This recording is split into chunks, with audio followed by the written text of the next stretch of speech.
Welcome to our deep dive into brain lipids. Brain lipids. Yeah, we're going to explore how these fats, the ones often overshadowed by proteins and carbs, Right. they're actually super critical for brain health. You sent over some fascinating research on this, Yeah. including an article on an herbal formula from herbaloom.org. Oh, right. I can't wait to unpack all of this with you. Well, it's true. Yeah. Lipids are often overlooked, but they really are essential building blocks for brain cells. Oh, yeah. And they play a vital role in everything. I mean, everything from memory to energy production. Wow. Understanding them is really key to understanding the brain itself, Okay. especially when it comes to neurodegenerative diseases. Okay, so first, this is a mind-blowing fact. What's that? The brain, Yeah. it's about 60% fat. 60%. 60, but it's not just padding. No. These lipids, Yeah. they're the key players in how our brains function. Absolutely.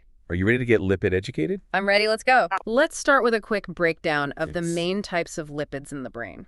Okay. Okay, so we have glycerophospholipids, Glycerophospholipids, or GPLs, LTLs. which form the structural foundation of brain cells. Oh, wow. Think of them as the bricks and mortar of your brain's architecture. Okay, GPLs, the builders. Yes, the builders. What else? Then we have sphingolipids, Fingerlipids. or SLs for short. SLs, They're involved in cell signaling and recognition. cell signaling. Yeah, sort of like the brain's communication network, allowing cells to talk to each other. So GPLs build the structure, and then the SLs help the cells chat with each other. Yeah, it's like their own little internet. Okay, so what's the third type? Cholesterol. Cholesterol now. You might think of cholesterol as, well, kind of the bad guy for your heart, Right. but in the brain, it actually plays a really vital role Oh, okay. in maintaining the stability and fluidity of cell membranes. So wait, cholesterol is actually good for the brain? In the right amounts, absolutely. Really? It helps ensure those brain cells stay nice and healthy and can function smoothly. Okay, I'm already rethinking my view of cholesterol. Yeah. So we've got our lipid all-stars, Okay. GPLs, Yes. SLs, Yep. and cholesterol. Right. But what exactly do they do? That's the question. That's where it gets really fascinating. Okay. Lipids are involved in at least four key brain functions. Wow, okay. First up is synaptogenesis. Synaptogenesis. Yeah, it's a mouthful. Yeah. This is the process of forming connections between neurons, Okay. literally wiring the brain. So lipids are involved in building those neural pathways. Yes. The connections that make learning and memory possible. Exactly. Yes. Lipids ensure that those connections are strong and that signals are transmitted effectively. So it's like you're trying to send an email, Uh-huh. but you have a bad internet connection. Right.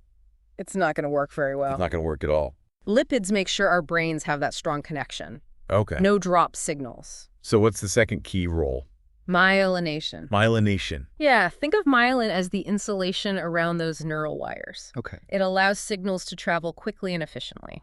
So it's like that protective coating Yeah, on electrical wires, that's a great way to think about it. preventing those short circuits. Exactly. Yeah. And when myelination goes wrong, Uh-oh. as it does in some neurodegenerative diseases, Right. those signals get disrupted, Oh, no. leading to some serious problems. Multi-wiring in the brain, definitely not good. No, not at all. So what's role number 3? Energy backup. Energy backup. Okay. You know how your brain feels all foggy when you skip a meal? Oh, yeah. That's because it's a real energy hog, constantly demanding fuel. It's hungry So hungry. all the time. And when glucose, its primary source of energy, Right. runs low, Yeah. lipids kick in as a backup system. So lipids are like the brain's emergency generator. I like that. Yeah. That's a great way to put it. Keeping the lights on when the main power goes out. Exactly. That's amazing. It is. So what's the fourth role these multi-talented lipids play? They're amazing, right? Yeah. Well, the fourth role is cellular communication.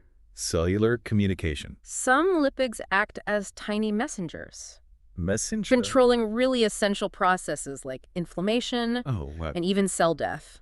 Whoa.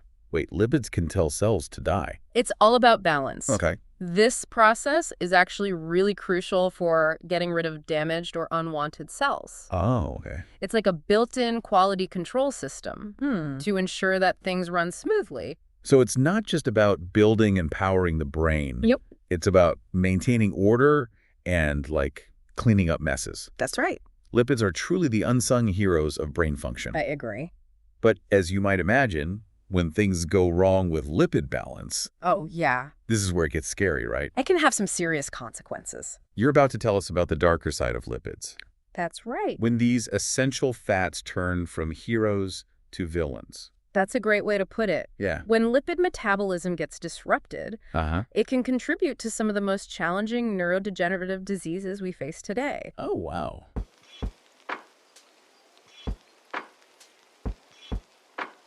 Welcome back to our deep dive into lipids and the brain. So in part 1, we learned how crucial lipids are for brain function. Right, we talked about how they build brain cells, insulate neural connections, provide energy, and even act as messengers. Right, but then things took kind of a dark turn. Yeah. When we started talking about lipid dysregulation. Right. And how it can contribute to neurodegenerative diseases. Yeah, when those essential fats get out of balance, Yeah.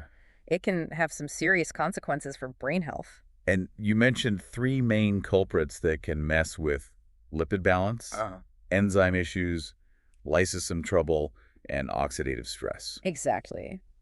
Let's delve a little deeper into how these culprits actually wreak havoc in specific diseases, starting with Alzheimer's. Okay, Alzheimer's, a disease that sadly touches so many lives. It really does, and it turns out that altered sphingolipids and cholesterol, they're actually linked to those amyloid plaques and tangles. Right.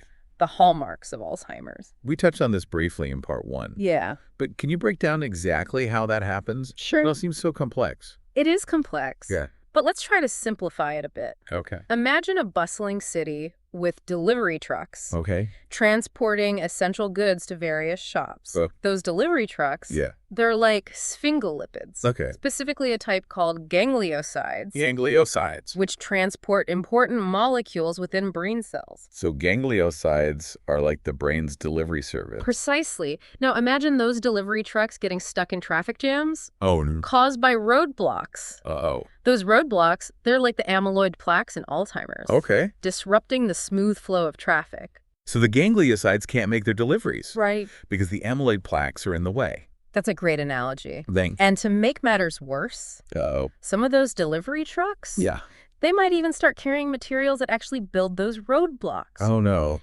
Making the traffic jams even worse. So not only are deliveries disrupted, but they're also contributing to the problem. Exactly. That's what we see with gangliosides and amyloid beta. Okay.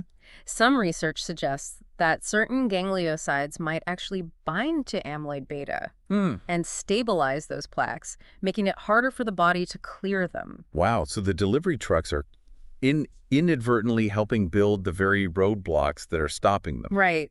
What a mess. It's a mess. It is a mess. And cholesterol adds another layer of complexity to this already tangled situation. Right. We talked about how cholesterol is important for healthy brain cells. It is. But can also be involved in producing amyloid beta. Yeah. Can you explain that a bit more? Sure. Think of cholesterol as a key ingredient in a recipe. Okay. In the right amounts. It helps create a delicious dish. Okay. In this case, healthy brain cells. Right. But if you add too much of that ingredient, the dish can become unbalanced and even unpalatable. So too much cholesterol can throw off the whole recipe for brain health. Exactly. And in Alzheimer's, excess cholesterol seems to contribute to the production of amyloid beta, that sticky protein that forms those disruptive plaques. It's like adding too much salt to a stew. Yeah. Might enhance the flavor initially. Yeah, I've heard. But too much can ruin the whole pot. A perfect analogy. It's all about balance. Yeah. And research is still ongoing. Right. To understand the intricate relationship between cholesterol, amyloid beta, and the progression of Alzheimer's. This is definitely giving me a new appreciation for the delicate balance of brain chemistry. Amazing, isn't it? Let's shift gears and talk about Parkinson's disease. Okay. We already discussed the GBA1 gene mutation and the buildup of glucocerebrosidase. How does that contribute to those Lewy bodies that are characteristic of Parkinson's? Well, imagine a well-organized factory where each worker has a specific task. Okay. The workers, they're like enzymes, and their job is to break down and process materials, including lipids. Okay. Now imagine one crucial worker, the one responsible for processing glucocerebroside, isn't showing up for work. Okay, so that's like the GBA1 gene mutation preventing the GCase enzyme from doing its job. Exactly. Now, with that worker missing, Yeah? The glucocerebrosidase starts piling up, Oh. cluttering the factory floor, Yeah. getting in the way of other workers trying to do their jobs. So it's not just that glucocerebroside itself is harmful. Right. But its accumulation disrupts the entire workflow. Precisely. And in Parkinson's, this buildup of glucocerebroside seems to interfere with the proper folding and clearance of another protein called alpha-synuclein. Right. Alpha-synuclein is the protein that forms those Lewy bodies. Exactly. Think of alpha-synuclein as another worker in the factory. Okay. One responsible for assembling a specific product. Uh-huh. But with all that glucocerebroside clutter in the way, alpha-synuclein can't assemble the product correctly, and those faulty products start piling up, creating more chaos. So the glucocerebroside buildup is causing a chain reaction of dysfunction, Right. ultimately leading to the formation of Lewy bodies. That's the current thing. It's like a domino effect, with one disruption leading to another, ultimately compromising the factory's ability to function smoothly. And in this case, the factory is our brain. Exactly. And the compromised function leads to the debilitating symptoms of Parkinson's. Precisely. And what makes it even more complex is that there's evidence of a bidirectional relationship. Bidirectional? Yeah. What do you mean? Well, not only does the buildup of glucocerebroside contribute to alpha-synuclein misfolding, but those misfolded alpha-synuclein clumps, they can actually further inhibit the activity of GCase, the enzyme that breaks down glucocerebroside. Oh, no. So it's like a vicious cycle. It is. The more glucocerebroside builds up, the less alpha-cerebroside gets assembled correctly. Yeah. And the less alpha-cerebroside builds up, the more glucocerebroside builds up. That's right. It's like a downward spiral. It's a downward spiral. Exactly. This creates a positive feedback loop that exacerbates both the lipid dysregulation and the protein aggregation. Wow. Ultimately contributing to the progression of Parkinson's disease. This is all so intricate. It makes you realize just how interconnected these cellular processes are. It really is. And how even subtle disruptions can have cascading effects. That's right. It highlights the importance of understanding these intricate mechanisms so we can develop targeted therapies to break these vicious cycles. Okay, let's move on to our final neurodegenerative disease spotlight. Okay. ALS. ALS. Yeah. You mentioned that a buildup of ceramides and other toxic sphingolipids is thought to damage motor neurons, the cells that control our muscles. Right. Can you elaborate on that? Definitely. Imagine a delicate ecosystem where different species of plants and animals coexist in harmony. Okay. Ceramides are like one species in that ecosystem, playing a vital role in maintaining balance. Right. But if that species starts to overpopulate, it can disrupt the entire ecosystem. So ceramides are important in moderation. Yes. But too many can throw off the whole system. Exactly. In ALS, we see an accumulation of ceramides. Okay.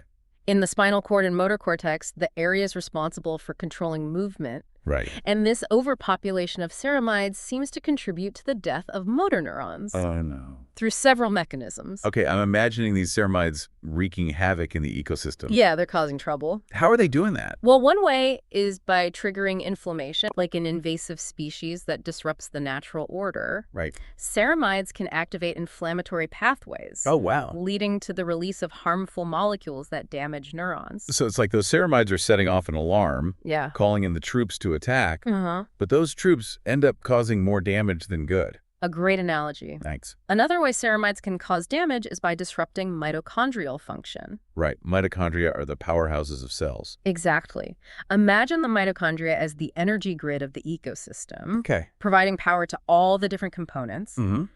But those overpopulated ceramides, they're like saboteurs. Oh, no. Disrupting the energy grid and causing power outages. So the cells are literally losing power because of these ceramides. That's right. And to make matters worse. What else could go wrong? Ceramides can also induce oxidative stress. Right, which we discussed earlier. Exactly. Oxidative stress is like pollution damaging the environment. It's like those ceramides are polluting the ecosystem, further disrupting its delicate balance and contributing to the decline of those vital motor neurons. Wow, so we've got inflammation, mitochondrial dysfunction, and oxidative stress, a triple threat to motor neurons. That's right. And ceramides are playing a key role in all three. That's the current thinking. And while research into the role of ceramides in ALS is still ongoing, it's becoming increasingly clear that they're key players in this devastating disease. Well, this has been an eye-opening journey. It has. Through the mechanisms of lipid dysregulation in these neurodegenerative diseases. Definitely. It's both fascinating and a bit overwhelming to realize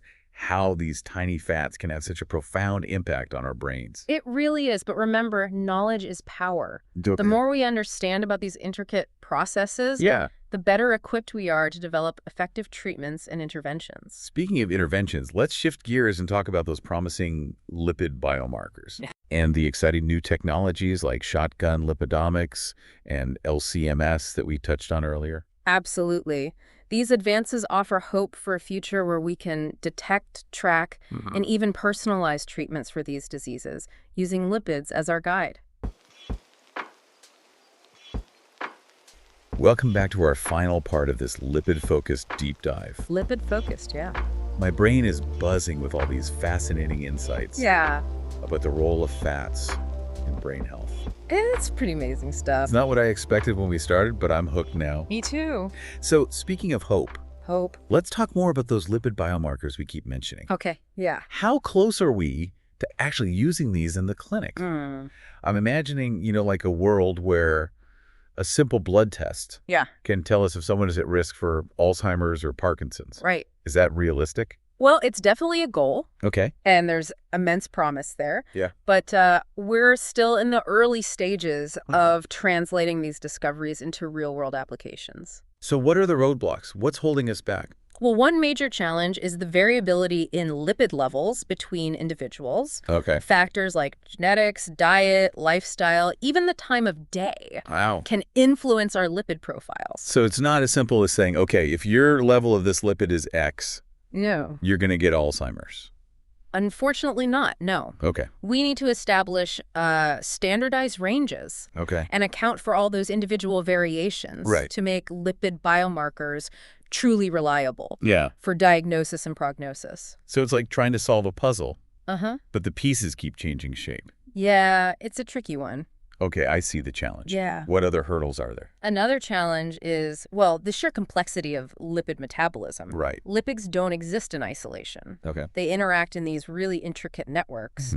And changes in one lipid can trigger a cascade of effects on others. Wow. It's like this giant interconnected web, and we're still figuring out how all the threads connect. So it's not just about measuring the level of one specific lipid. No. It's about understanding the whole ecosystem of lipids and how they interact. Exactly. That makes sense. This complexity makes it really challenging to pinpoint specific biomarkers that are consistently reliable across, different populations and disease stages. Yeah. It's like trying to find a single faulty wire in a vast and intricate electrical grid. That's a daunting task. It is. But despite these challenges, I'm sensing like a lot of optimism in the research community. Absolutely. What's driving that hope? Well, scientists are developing more sophisticated algorithms and statistical models to analyze lipidomic data and identify those crucial biomarkers that can, cut through the noise. So it's like we're upgrading our detective tools. Yes. Getting better at recognizing those subtle clues that lipids are leaving behind. Exactly. And that's where those high-tech lipidomic tools like shotgun lipidomics and LCMS. Right, those futuristic-sounding tools. Yeah, they're pretty amazing. That can analyze thousands of lipids at once. That's right. Can you remind us how those work? Sure. And why they're so game-changing? Well, imagine trying to understand a symphony.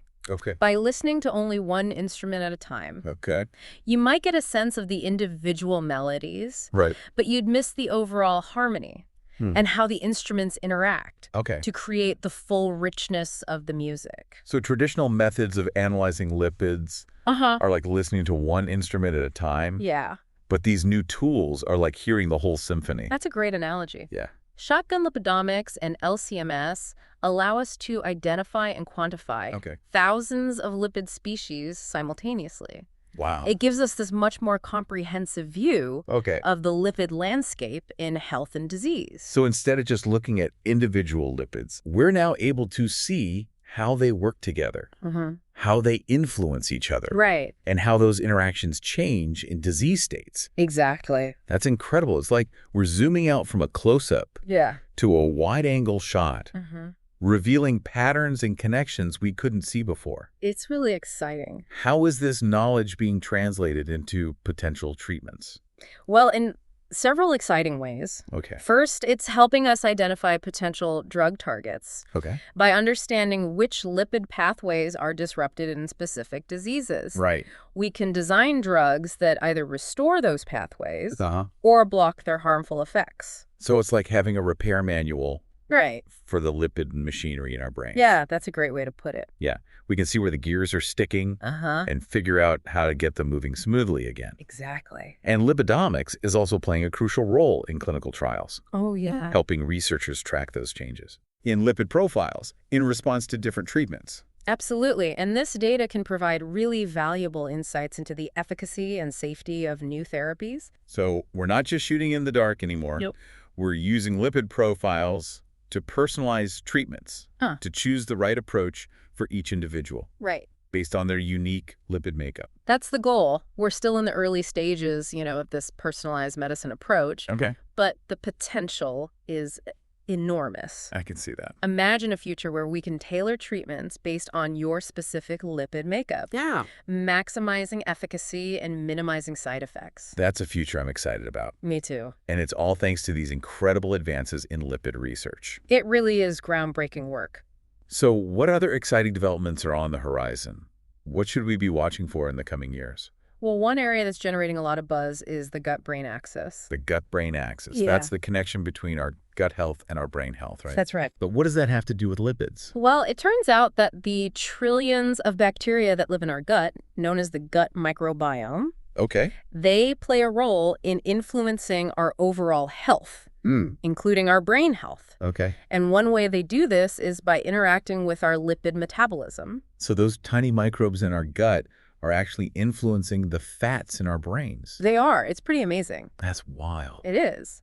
Research is showing that the gut microbiome can influence the production, absorption, and metabolism of lipids. Wow. Which can have downstream effects on brain function. So it's like a complex communication network between our gut and our brain. And lipids are the messengers. That's one way to think about it. Like our gut bacteria are these like secret puppet masters pulling the strings of our brain chemistry. It's fascinating, isn't it? This is blowing my... It's a fascinating area of research, and it opens up all these new possibilities for treating and preventing neurodegenerative diseases by targeting the gut microbiome. So things like probiotics, prebiotics, or even dietary changes could potentially modulate our gut bacteria. Possibly. And have a positive impact on our brain health. That's the idea. Wow. And it really highlights the interconnectedness of our bodies, what we eat, how we manage stress, even the environment we live in. Right. It can all influence our gut microbiome